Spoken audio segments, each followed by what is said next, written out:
Hi guys! In season ngayon ng avocado. So, kanina, nadaanan ko sa market. So, sabi ko, very nutritious ang avocado. So, ito ngayon, matching with cocoa sugar.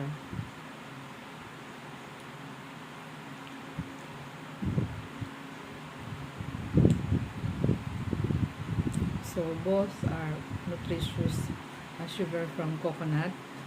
So, galing po ako sa Philippine Coconut Authority for almost 27 years. So, alam ko po kung paano ginagawa yung cocoa sugar.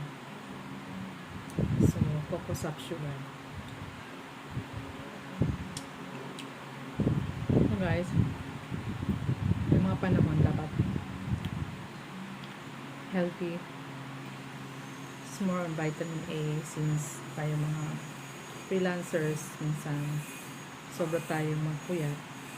So, dapat kinakain natin. So, conscious tayo sa mga nutritious foods. Diba?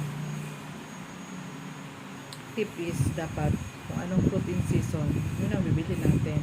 Kasi, ang sustansya na, mura pa siya.